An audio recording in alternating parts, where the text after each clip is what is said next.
Bienvenidos a Terapia Liberal, 22 de febrero de 2020. ¡Largamos!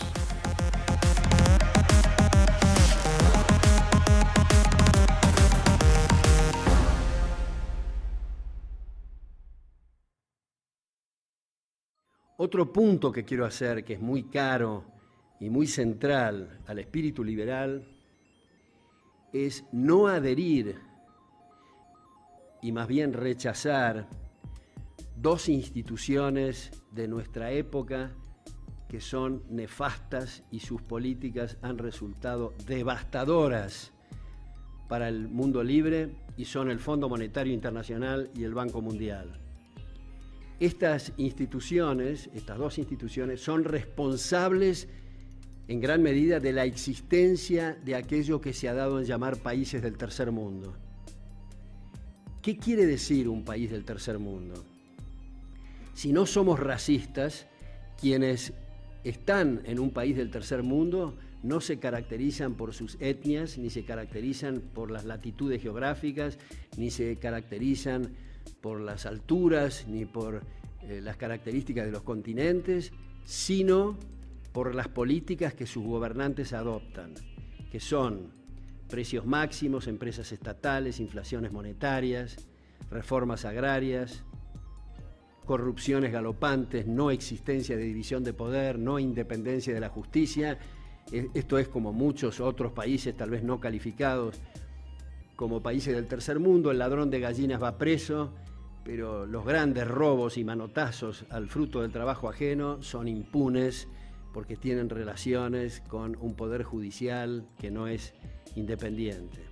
Ahora, como todo esto en economía es siempre una cuestión de incentivos, imaginemos esos gobiernos que adoptan estas políticas, que se les fugan los mejores cerebros, que se les fugan los capitales, y en ese momento llegan estas instituciones nefastas como el Fondo Monetario y el Banco Mundial con carradas de dólares a baja tasa de interés, con periodos de gracia más extendidos que los del mercado, lo cual consolida y reafirma los regímenes corruptos de estos países del tercer mundo. Lo cual va, dicho sea de paso, muchas de esas carradas de dólares a los bolsillos personales de los ministros y de los presidentes, que como todo buen canalla, digamos, buscan abrir cuentas numeradas en Suiza y en otros lugares para salvarse de las políticas nefastas que adoptan en sus propios países. Bueno, ¿cómo andan? Espero que hayan pasado una muy buena semana. Nuevamente tenemos un compilado de noticias que podrían ser bien calificadas de trastorno de personalidad límite, ¿no? Personalidad border. Por un lado tenemos un día el jefe de gabinete, el señor Santiago Cafiero, diciendo que habrá aumento de tarifas en julio para los sectores que lo puedan soportar. Al otro día el presidente de la Nación sale a desmentirlo. Tenemos a toda la clase política elogiando el comunicado del FMI, que ahora vamos a entrar en eso. Un comunicado que básicamente dice, estás quebrado, no podés pagar. Realmente no encuentro motivos de la alegría que exhibe la clase política. Y también tenemos noticias del tipo, las previsibles, ¿no? La que venimos diciendo desde el origen de este podcast. Innegablemente iba a haber, con este empuje a la demanda a través del gasto público, evidentemente iba a haber un ligero veranito, que lógicamente no se puede pronosticar hasta cuándo va a durar. Pero lo que sí se puede pronosticar es que tras esta breve calma va a venir una tormenta mucho más fuerte de la que estamos viviendo. Como escuché decir por ahí, vamos a envidiar y extrañar este periodo que viene pasando desde las elecciones presidenciales hasta el día de la fecha. Por ejemplo, fíjense que la semana pasada hablábamos de los números positivos que hacían sobre la baja de la inflación, y en esta semana ya se está viendo predicciones de que en febrero la inflación va a retomar su camino alcista, e inclusive hay algunas proyecciones que anticipan un fuerte salto para marzo. Entonces, realmente lo que venimos insistiendo, siempre estas medidas traen una ligera calma que generalmente se vende como el éxito del programa, y los políticos y los economistas oficialistas, sea cual sea el partido gobernante, ¿no? Digamos, son oficialistas de por sí, no tienen la culpa de que vaya cambiando el gobierno, pero venden un optimismo que no... todo el mundo ya sabe cómo va a terminar. Por ejemplo, volviendo al tema este de la inflación, dice la nota que les traje, ¿no? Consultoras estiman que en febrero terminará por encima del 2.3 de enero, o sea, en febrero va a haber un alza de la inflación, mientras para marzo las proyecciones son mayores, motorizados por los movimientos que comienza a exhibir el dólar. ¿Ok? Movimientos que, dicho sea de paso, el Banco Central se encarga de controlar mediante la continua intervención. Todos los días hay intervención del Banco Central sobre el mercado de divisas. Entonces, de vuelta, exhibir un buen número de una baja de un punto en inflación en enero, en las circunstancias en las que estamos, realmente es muy, muy pobre, muy pobre, ¿no? Con las circunstancias en las que estamos me refiero a tarifas pisadas, a mercado cambiario intervenido, me refiero a paritarias congeladas, me refiero a prácticamente todo lo que mueve la economía está trabado o pisado por el Estado. Entonces, realmente, de vuelta, es como decir, está yendo de lo más bien en esta batalla contra el cáncer porque hoy no tengo fiebre. Las cosas claramente no funcionan así. Pero bueno, por el otro lado, fíjense, en consonancia con esto que les estoy diciendo, contrariamente al optimismo que muestra la clase política y la clase sindical o la clase empresarial, las castas que realmente nos gobiernan, realizó una encuesta Infobae entre 80 gerentes de finanzas de las empresas más importantes del país. Y de esa encuesta, el 100%, o sea, los 80 gerentes, afirmaron que no van a realizar nuevas inversiones este año. Dice la nota: una encuesta entre 80 gerentes de finanzas reveló que la mayoría espera un aumento de la presión impositiva este año. Señalan que ingresos brutos es el tributo con mayor incidencia sobre los precios, guarda ahí, y que la ley de emergencia económica volvió menos atractiva a la Argentina. Continúa. Una encuesta entre gerentes financieros de empresas que operan en el país reveló que el sector privado siente el impacto del aumento de los impuestos. Ahí abro un paréntesis. La directora de AFIP, Mercedes Marcó del Pont, esta semana dijo en Twitter que esto es falso, que las empresas no miran la presión tributaria para decidir invertir sí o no en un país. Es algo elemental, por supuesto, que las empresas deciden y valoran la carga tributaria que van a tener sus proyectos, porque en base a eso tienen que descontar potenciales ganancias. Así que es algo elemental. Sigo. Algo más del 70% de los ejecutivos consultados dijo que su empresa postergó o canceló nuevos proyectos de inversión como resultado del esquema fiscal. Todos respondieron que no aumentarán sus inversiones este año y casi el 95% dijo que la Argentina perdió atractivo a nivel regional por los cambios a su sistema impositivo. Creo que hay poco para aportar a esta nota, ¿no? Realmente la realidad es esta. Argentina no es atractivo para una empresa, para un emprendimiento, y lo que genera riqueza es esto, no es el Estado. Entonces, si cada vez hay menos sector privado que esté generando empleo, que esté generando productividad, trabajo, riqueza, productos, servicios, cada vez vas a tener un PBI más chico y cada vez va a haber más pobreza y se complica realmente la cosa, ¿no? En otra noticia económica, por ejemplo, el Banco Central dispuso un tope del 55% a las tasas de las tarjetas de crédito. En general, estas políticas interventoras sobre la economía tienen una intención, ¿no? En este caso es abaratar el crédito, que sea más fácil, más sencillo para las personas de menores recursos acceder al crédito y con ello puedan adquirir más bienes o servicios y con eso reactivar el consumo y mover la economía, ¿no? Esa es la idea, esa es la intención. Ahora, claramente no siempre la intención es lo que se traduce en la realidad.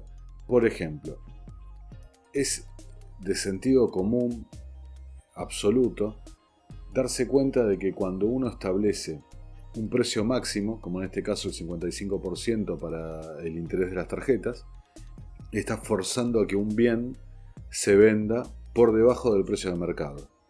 Porque el precio de mercado da que la tasa de interés debería ser más alta. ¿Ok? Entonces, cuando a uno lo obligan a vender algo a un precio por debajo del que lo valora el mercado mismo, provoca dos situaciones. Por un lado, un aumento de la demanda, pero por el otro lado, una retracción en la oferta de ese bien. ¿Por qué? Porque simplemente es menos rentable producirlo, entonces es mejor volcar los recursos de uno a bienes que sean más rentables. Entonces todo esto se traduce en la escasez. Entonces fíjense cómo podemos llevar una idea colectiva de que Argentina es diferente, de que Argentina es especial, o que acá no se aplican estas reglas que se aplican en el resto del mundo, ¿no? Que son reglas que han surgido no de un laboratorio, sino de la observación de cómo intercambian objetos y servicios la gente. O sea, no es algo que cayó de un Excel o una fórmula matemática, sino que de la simple observación. Son fenómenos que se han comprobado. Entonces, por un lado tenemos al gobierno que fija un precio máximo, ¿no? ¿Y cuál es la respuesta? Al día siguiente, todas las fintech, que son empresas financieras tecnológicas, suspendieron los créditos. ¿Ok? Ahora, el gobierno no solo le puso un precio máximo, sino que además decidió que durante 6 meses no aumenten las comisiones, ¿no? Y demás gastos adjuntos al crédito en sí. Porque claro, ¿no? La lógica es esa, si le bajás por un lado te lo van a subir por el otro. Ahora, si entienden la lógica del mercado cuál es, y lo quieren forzar para hacer determinada política que tiene esa intención de favorecer al más desprotegido o al que más le cuesta acceder al crédito, vean cómo se traduce en la realidad. En la realidad se traduce que la persona que tenía más dificultad para acceder al crédito va a encontrar mayores dificultades aún para acceder al mismo, ¿no? Ya se ve, al día siguiente se cortó el crédito en un sector. Entonces, ¿a quién estás beneficiando en definitiva con esta norma de pisar el precio del interés, de la tasa de interés? Estás beneficiando al que más tiene, al que más facilidad tiene para acceder al crédito. Y el que tiene más facilidad para acceder al crédito es la persona que tiene más bienes de garantía o que se puede traducir en un sueldo mayor, o sea, formas de garantizar el repago de ese crédito. Pero por ejemplo, ¿no? En el caso de las tarjetas de crédito, cambiaste la tasa unilateralmente de un día para el otro mediante la coacción, mediante la fuerza.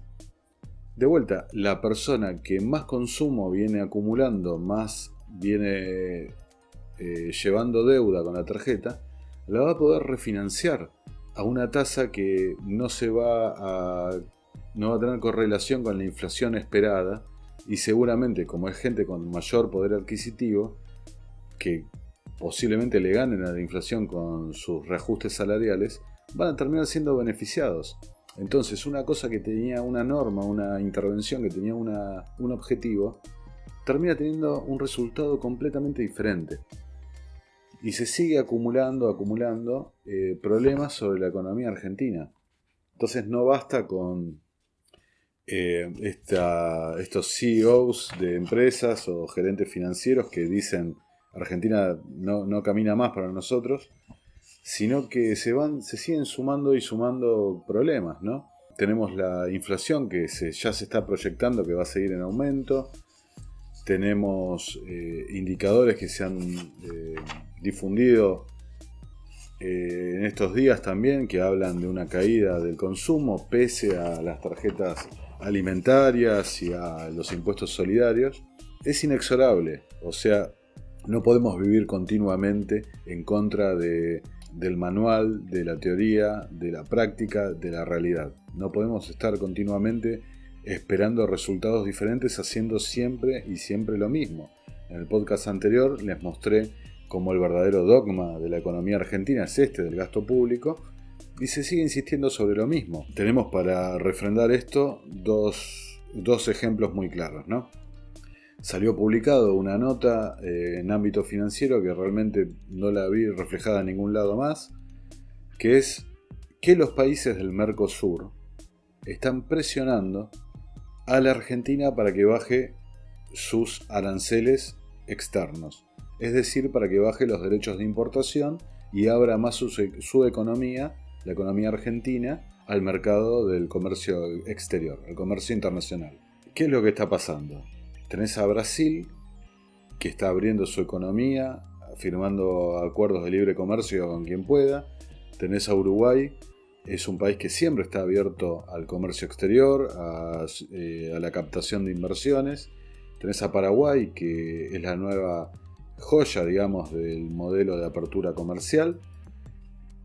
¿Y qué pasa con Argentina? Argentina se empieza a convertir en un lastre para el funcionamiento del Mercosur. Entonces, mientras todos los países de la región, salvo Venezuela y la Argentina, van para una dirección, empieza a haber un conflicto porque acuerdos comerciales como este, el Mercosur, pierden completamente el objeto y para estos países sería mejor excluir a la Argentina, ¿no? Y seguir entre ellos negociando, porque la realidad es esa, ellos ven que habiendo cambiado su fórmula, habiendo bajado su gasto público y habiendo abierto la economía, están mejorando y están prosperando.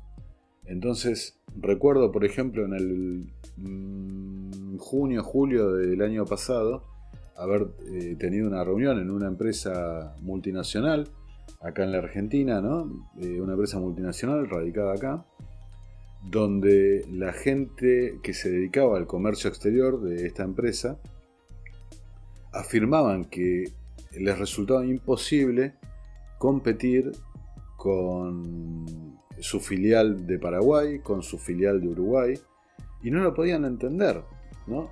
Y la explicación sencillamente era eso: Argentina no es un país competitivo, es un país con una carga tributaria altísima, es un país con una cantidad de regulaciones desbordantes. Esto lo hablé esta semana con un conocido mío, ¿no? Prácticamente no hay un solo aspecto de la vida comercial de un argentino que pueda ser entendido en toda su capacidad por él. O sea, para ser más claro, hay 166 impuestos. Si uno no es un contador y avesado en el tema, realmente no puede entender cómo funciona el sistema. O sea, un dueño de una empresa, un empresario de una pyme, una empresa chiquita, necesita asesoramiento constante de multitud de profesiones diferentes interactuando para llevar adelante un negocio. Y claramente no es viable un emprendimiento cuando se convierte en algo así. La cantidad de regulaciones es abrumadora, la presión tributaria es tremenda, el peso del Estado sobre el emprendedor es muy alto. Entonces, podés ser una multinacional, como hemos visto el año pasado, los que vendían Coca-Cola, que estaban en un apuro económico. O sea, podés ser Coca-Cola y irte mal en la Argentina.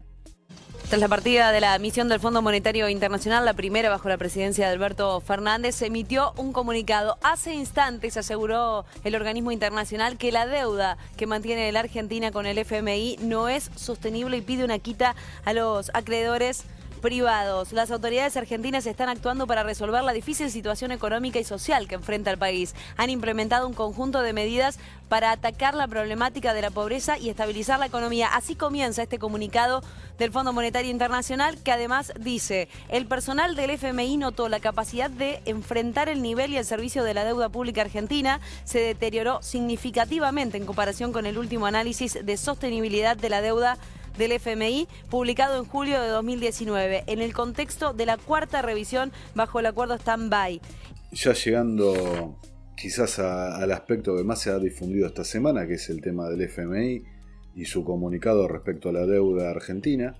Básicamente el FMI coincidió con el gobierno en que la deuda no es sostenible, ¿no? Y les pidió a los acreedores privados que acepten una quita importante. O sea, vamos a dividirlo en un par de cosas, ¿no? Por un lado, que la deuda no es sostenible la deuda argentina no es sostenible, no es ninguna sorpresa. Es más, les recuerdo que los técnicos del FMI desaconsejaban que se lleve adelante el préstamo por 54.000 millones de dólares. No solo eso, sino que es público y notorio que el préstamo a la Argentina se le emitió, se le giró, basado en una condición política, ¿no? Un acuerdo quizás geopolítico, esa es mi idea, entre el gobierno de los Estados Unidos y el gobierno argentino. Que digamos que existe una continuidad en ese aspecto entre el gobierno de Mauricio Macri y el de Alberto Fernández. Geopolíticamente la Argentina se sigue moviendo exactamente igual. Pero volviendo a eso, ¿no? Que el FMI diga que la deuda no es sostenible, realmente no es ninguna genialidad ni nada de eso. Y que el gobierno diga, viste, me dieron la razón, ¿no? Era lo que yo decía, o la foto que he visto de Alberto abrazado con Lavagna, viste, nos dieron la razón, o sea, pero no es como que te estén señalando, mirá, yo estoy diciendo públicamente soy un tonto, y viene el otro y te dice, sí, sos un tonto, y viste, tenía razón, soy un tonto. Es así, realmente es muy, muy pobre el motivo de alegría, no lo puedo entender. Me cuesta mucho entender que se festeje con bombos y platillos que te digan que sos insolvente, que estás quebrado, que no tenés forma de pagar, ¿no? De vuelta, algo tan obvio que bastaba con ver cualquier gráfico de cómo caían los vencimientos contra el PBI de la Argentina y las reservas de libre disponibilidad que tiene el gobierno. O sea, bueno. Ahora, el punto sobre el cual me quiero centrar es que el Fondo Monetario, en su optimismo, dice: en consecuencia, se requiere de una operación de deuda definitiva que genere una contribución apreciable de los acreedores privados para ayudar a restaurar la sostenibilidad de la deuda con una alta probabilidad. Ahí está, el FMI le dice al sector privado: muchachos, bonistas, acreedores argentinos, arremánguense, porque los que van a poner el esfuerzo del hombro son ustedes y no nosotros. Ahora, el Fondo Monetario Internacional es una institución creada tras los acuerdos de Bretton Woods a la salida de la Segunda Guerra Mundial, cuyo objeto es el de actuar como garante de última instancia de naciones que están atravesando algún problema económico. Básicamente, la forma de recaudación de los fondos que presta el FMI es a través de la recaudación impositiva de los miembros de los socios del fondo, que le cobran impuestos a sus ciudadanos. Estos impuestos van a la cuota que se le paga anualmente al fondo, y con ese pozo que se arma de las cuotas de todos los países se va prestando, ¿no? Los quiero llevar a esta reflexión. ¿Ustedes vieron alguna vez en su vida o escucharon alguna vez de algún ciudadano norteamericano, ruso, alemán, español, argentino ir a reclamar a la sede del FMI pidiendo que el FMI cobre los préstamos que dieron y les devuelvan la plata al contribuyente de estos países? Jamás. Jamás de los jamases, porque la contribución de los países está totalmente licuada en los impuestos. Entonces jamás voy a saber yo cuánto le estoy aportando a la cuota de Argentina para el pago de pertenecer al FMI. Jamás lo voy a saber, jamás ustedes lo van a saber, ni nadie lo sabe, ni a nadie le importa, porque no es algo que esté siendo visible dentro del capital de cada ciudadano.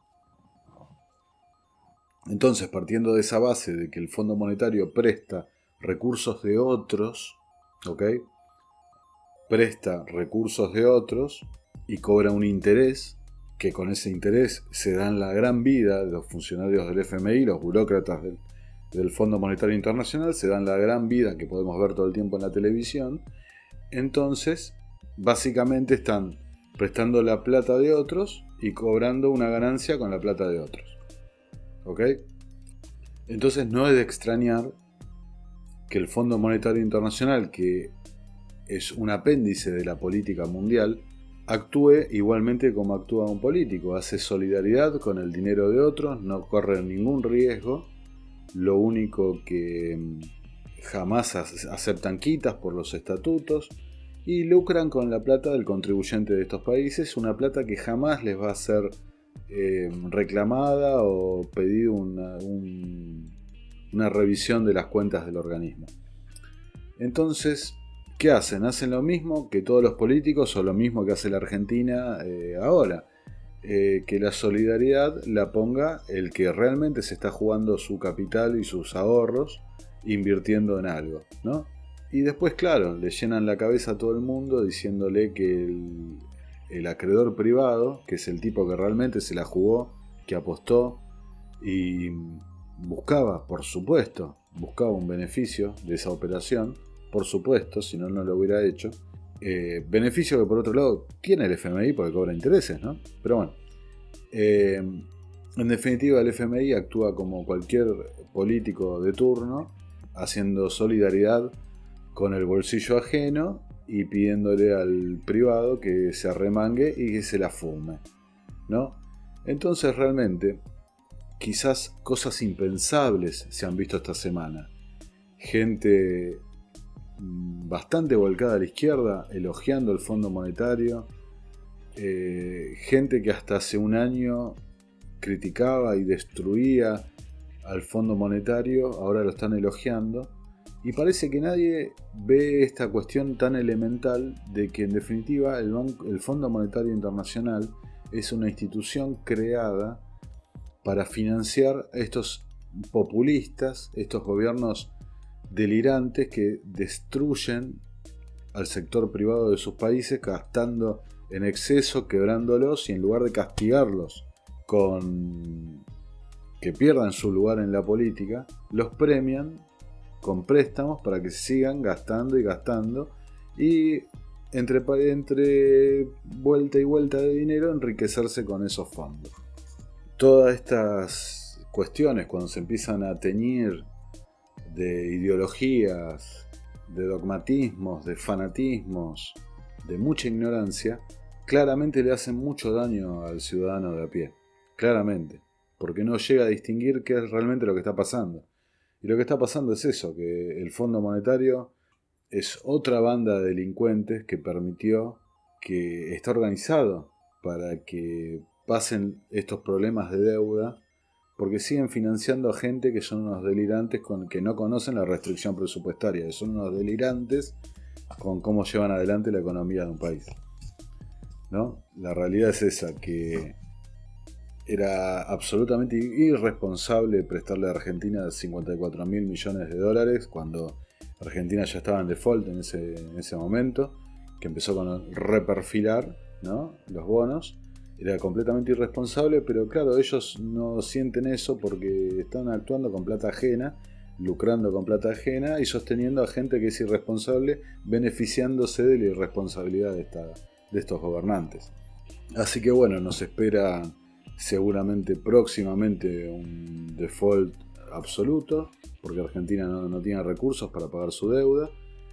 A los acreedores privados les espera una propuesta de una quita importante, se habla de 30, 40, 50%. Estarán los que lo aceptarán, estarán los que no lo aceptarán, y comenzará lo que pasó en la década del 2001 hasta el 2015, comenzarán 15, 16, 14 años de juicios, aparecerán en escena los famosos fondos buitres tratando de sacar ganancia de estos bonos que están destruidos, y bueno, empieza a reciclarse la historia en este loop continuo decadente en el que estamos metidos.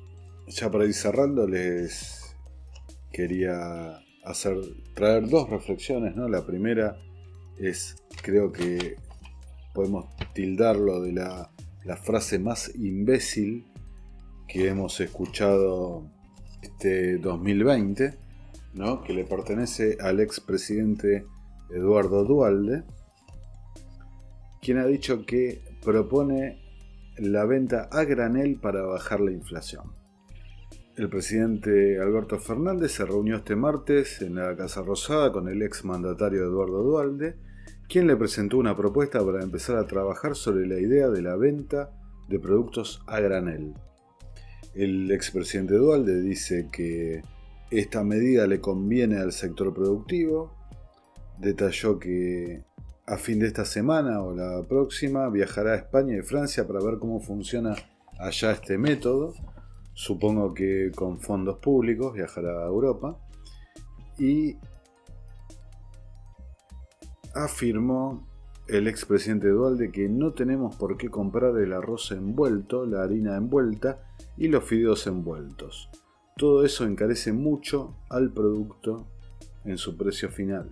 Consideró además que hay que permitir que compitan todos, ya que los pequeños productores no pueden hacerlo porque los grandes monopolios se quedan con todo. Bueno, me cuesta realmente opinar sobre esto. ¿Cómo puede ser que una persona que ha sido expresidente diga semejante idiotez, ¿no? No tenemos por qué comprar el arroz envuelto, la harina envuelta, o sea, tampoco tenemos por qué usar autos, podríamos ir caminando, ¿no? O ¿para qué usamos celulares? Podríamos volver a los teléfonos de línea. O ¿para qué usamos computadoras? Podemos usar máquinas de escribir. O para...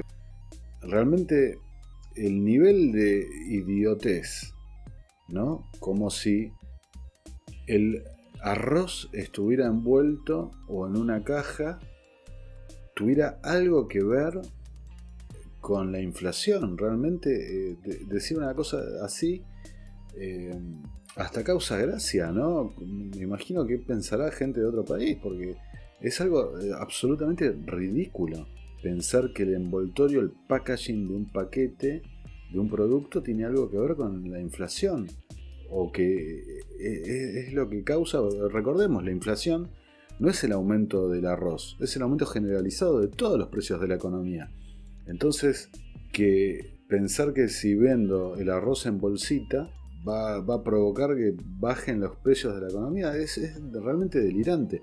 Pero no solo que es delirante, que no tiene absolutamente nada que ver con la inflación, sino que además parece que tienen poca memoria, porque en la década del 80 muchos de los alimentos se vendían sueltos. En la década del 80 se vendían muchas de las cosas sueltas, y sin embargo tuviste una hiperinflación. Entonces me da la pauta que no tienen la menor idea, no tienen el menor conocimiento, y realmente estamos gobernados por los maníacos, ¿no? Los locos tomaron el manicomio, dirigen el manicomio. Es insólito que una persona que ha sido presidente, que ha sido vicepresidente, que ha sido gobernador de una provincia, diga la burrada que acaba de decir, y que haya gente que considere que esto es lo que lo puede sacar adelante o lograr que su sueldo tenga mayor poder de compra. Realmente es absolutamente delirante. Bueno, terminando esta edición, los voy a dejar con un audio que es de la economista María Laura Tramesani, que salió en TN. Esta economista, ex directora de JP Morgan acá en la Argentina, tuvo algunas consideraciones que realmente bastante, ¿cómo lo puedo decir? Bastante medidas. No quiso ser agresiva con la política económica, pero y ojo, esas cosas que dijo, tuvo una respuesta de una parte del oficialismo, donde la atacaron de imperialista, que esto o lo otro. He visto esas manifestaciones en contra de lo que dijo esta señora. Pero más allá de que para mi gusto fue muy medida, muy controlada con sus apreciaciones, tuvo una que no fue resaltada por ningún medio o no fue levantada por ningún analista, que se las quiero compartir porque realmente sé que es tremendo lo que les voy a pasar ahora, pero hay que prestar atención a estas cosas, ¿no? Y hay que prestar atención a este tipo de de pronósticos o proyecciones, ¿no? Que son a futuro, no están pensando en el hoy, cómo va a estar la inflación mañana, ¿no? Está pensando a una generación adelante. Y creo que el diagnóstico es muy valedero, no es para nada exagerado, pese a lo que van a escuchar, y creo que nos muestra a dónde vamos a ir si no cambiamos de rumbo lo más rápido posible. La última y cortita, ¿es optimista? Si la llamamos dentro de un mes, ¿qué nos va a contar? Yo creo que te diría, tengo una grandísima preocupación más allá de por el corto plazo, por el largo plazo argentino. Y esa gran preocupación para mí es demográfica, no es económica. ¿Y por qué? Porque vos tenés el 50% de la población argentina hoy, más o menos, es decir, es pobre.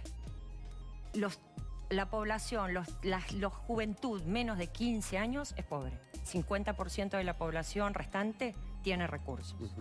Esa población pobre se reproduce por familia a 5 hijos por pareja. La población de recursos se reproduce con 2 hijos por pareja. De la población con recursos, la juventud nuestra, con muy buena educación, se está yendo a Australia, se está yendo a España, se está yendo donde le den oportunidades. En esa población de recursos hay una importante cantidad de clase pasiva. En 3 generaciones, la proyección de esta situación, si no hacemos algo urgente, te da que Argentina tiene 80% de su población pobre. Entendí. Gracias. De nada. Muchísimas gracias. Tuve un cruce en Twitter esta semana donde un individuo, una persona decía, ustedes los liberales siempre andan llorando por el gasto público, esto y lo otro, y nunca van a gobernar, ni gobernaron ni un municipio. Y bueno, quizás esté ahí la cosa, ¿no? El gobernador de Salta sale por los medios hablando de los huichis, ¿no? Una provincia que ha estado desde la democracia hasta acá gobernada ininterrumpidamente por el peronismo, ¿ok? Van a 30 y pico de años de gobiernos peronistas con un breve lapso de 4 años de un partido provincial afín al peronismo. O sea, en 30 y pico de años no hiciste un pozo de agua donde lo tenías que hacer. Entonces, ¿dónde está el gasto público? ¿Dónde está el rol del Estado para aquellos que lo defienden? Pero volviendo a lo que dice la economista, es muy grave la dirección que estamos tomando, el camino que estamos llevando. Entonces, si no se rectifica cuanto antes el rumbo, nunca se va a poder alcanzar lo que queremos todos, que es una Argentina mejor, una Argentina próspera y en crecimiento. Bueno, los dejo hasta la semana que viene. Un abrazo a todos. Muchas gracias por escuchar. Un abrazo a todos.